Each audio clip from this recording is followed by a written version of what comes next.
तो welcome back to my channel. आज हम पाइथन के दो सुपर इंपॉर्टेंट टॉपिक्स एक्सप्लोर करेंगे, यूजर इनपुट और if elif else statements.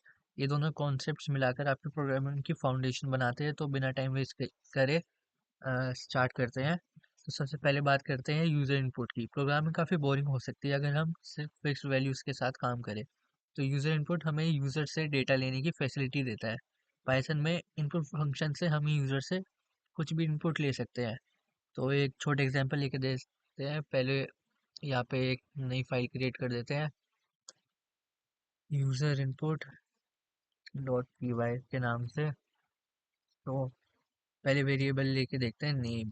Name equals to input. ये हमारा यूजर इनपुट फंक्शन है और यहाँ पे हम स्ट्रिंग यूज कर सकते हैं अंदर यूजर इनपुट फंक्शन के। यहाँ पे हम पूछेंगे आपका नाम क्या है। ओके। तो अब जब हम इसे प्रिंट कराते हैं, प्रिंट कराएंगे हेलो, फिर हमारा वेरिएबल, फिर हम प्रिंट कराएंगे हमारे अ, या फिर वेलकम टू माय चैनल। तो जब हम इसे प्रिंट कराएंगे तो यहाँ पे पहले ये पूछेगा कि आपका नाम क्या है। जो हमने यहाँ पे स्ट्रिंग दी है वो आएगी और यहाँ पे हमें इसको वेरिएबल की वैल्यू टाइप करनी है। वेरिएबल की वैल्यू के लिए हम लेट सपोज ले लेते हैं नाम हमारा जोरो। तो यहाँ पे प्रिंट हो जाएगा हेलो, फिर हमारा जो ये वेरिएबल था नेम जोरो हमने यहाँ पे दिया था, फिर उसके आगे की string welcome to my channel, welcome to my channel. तो ये था user defined user input function. इसमें इतना ही है। बाकी अगर हम एक चीज़ का और ध्यान रखना है कि जो यूजर इनपुट फंक्शन होता है हमारा, वो हमेशा स्ट्रिंग डेटा टाइप के लिए होता है। तो डिफ़ॉल्ट वैल्यू उसकी स्ट्रिंग डेटा टाइप रहती है। ठीक है। तो अगर हम उसे इंटीजर या फिर फ्लोट का कभी कभी हमें इनपुट लेना हो तो उसके पहले हम यहाँ पे बस क्या करते हैं कि इंटीजर, यहाँ पे ब्रैकेट्स के अंदर यहाँ पे इंटीजर या फिर यहाँ पे इसे हटा के फ्लोट यूज कर सकते हैं। ठीक है। एक एग्जांपल देख लेते हैं इसका भी। तो इसको पहले कमेंट आउट कर देते हैं। इसके बाद लेट्स सपोज हमने एग्जांपल के लिए लिया टेम्परेचर। टेम्परेचर बराबर integer input vector temperature of या। ओके। तो अब हम इसे रन करेंगे। एक सेकंड बिफोर डैट यहाँ पे प्रिंट कर देंगे टेम्परेचर इज, हमारा वेरिएबल आ जाएगा। बस रन करेंगे तो वेट एक सेकंड। हाँ, ये चल गया। तो यहाँ पे हम सर्दी का मौसम वैसे ही है, मेरे हाथ भी जम रहे हैं। टेम्परेचर लेट्स सपोज 12 डिग्री डाल देते हैं। तो यहाँ पे आ गया द टेम्परेचर इज 12। तो बस ये ऐसी वर्क करता है। अभी इसने इंटीजर वैल्यू ले ली। अब बात करते हैं पाइथन के एक और इम्पोर्टेंट फीचर की, इफ स्टेटमेंट। प्रोग्रामिंग में डिसीजन मेकिंग करने के लिए हम इफ का यूज करते हैं। इसका मतलब होता है अगर अगर कंडीशन ट्रू होती है तो ये कुछ एक्शन लेता है, और अगर कंडीशन नॉट ट्रू है तो वो आगे वाली स्टेट कंडीशन पे प्रोसीड करता है। इसका एग्जांपल पहले स्टेटमेंट का देख लेते हैं। इसी ये जो हमने बनाया था इसी का यूज करके यहाँ से पहले प्रिंट को हटा लेते हैं यहाँ से। ठीक है। अब यहाँ पे हम कंडीशन देते हैं इसको, if temperature is greater than 10, let's 10 नहीं, ग्रेटर देन 20 लेट्स सपोज। तो हम क्या प्रिंट करवाएंगे अपने फंक्शन से कि लेट्स से प्रिंट 20 की जगह 30 लेते हैं। 20 डिग्री तो नॉर्मल टेम्परेचर हो जाता है। प्रिंट कराएंगे आज बहुत गर्मी है। तो जब हम इसे रन करेंगे, पहले हमसे टेम्परेचर पूछेगा। टेम्परेचर डाल देते 34। तो इसने हमें ये दे दिया आउटपुट। लेट से अगर हम यहाँ पे अपना टेम्परेचर डाल देते हैं 30 से कम का, 30 से कम 5 डाल दिया चलो। तो यहाँ पे ये वाली कंडीशन हमारी रन नहीं होगी। तो यहाँ पे उसके हिसाब से कोई आउटपुट नहीं आया। ठीक है। तो कभी कभी हमें एक से ज्यादा कंडीशन चेक करनी होती है, जैसे इसी केस में टेम्परेचर अगर 30 से ज्यादा है, टेम्परेचर अगर 30 से कम है। ठीक है। तो उसके लिए हम यूज करते हैं इफ के बाद एलिफ स्टेटमेंट का, और उसके लास्ट में एल्स स्टेटमेंट का। ठीक है।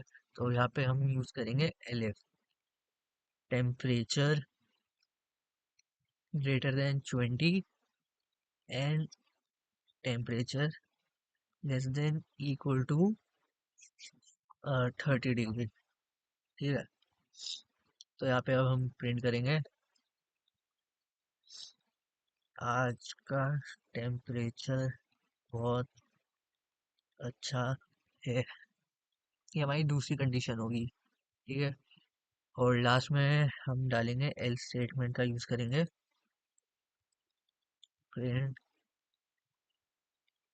आज बहुत ठंड है, जो अभी हो ही रही है और मेरे लग भी रही है, मेरे हाथ लिटरली जम रखे हैं इस समय। तो इसे रन करेंगे, टेम्परेचर डाल देंगे हम 56। तो आज बहुत गर्मी है। तो यही था हमारा इफ एलिफ एल स्टेटमेंट। तो पहले हम एक प्रैक्टिकल प्रैक्टिकल एग्जांपल देख लेते हैं ग्रेड चेकर का। तो चलो यूजर से मार्क्स पूछते हैं और उनका ग्रेड डिसाइड करते हैं। ठीक है। तो इसको मैं कमिट आउट कर देता हूँ इस प्रोग्राम को, कंट्रोल प्लस फॉरवर्ड स्लैश। ठीक है। पहले हम मांगेंगे मार्क्स यूजर से, मार्क्स। ठीक है।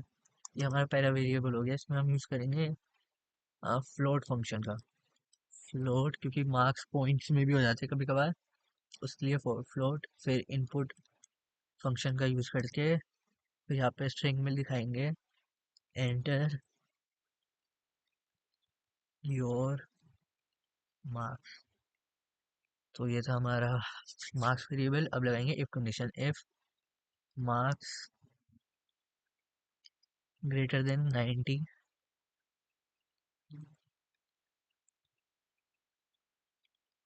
यहाँ पे प्रिंट कराएंगे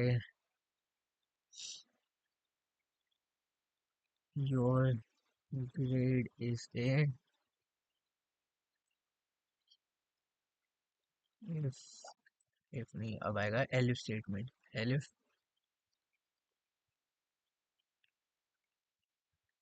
80 and marks less than 90, less than equal to 90। Print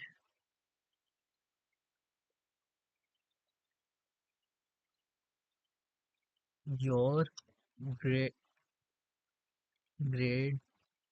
is B. ऐसे ही एक और एलिफ स्टेटमेंट डाल देंगे।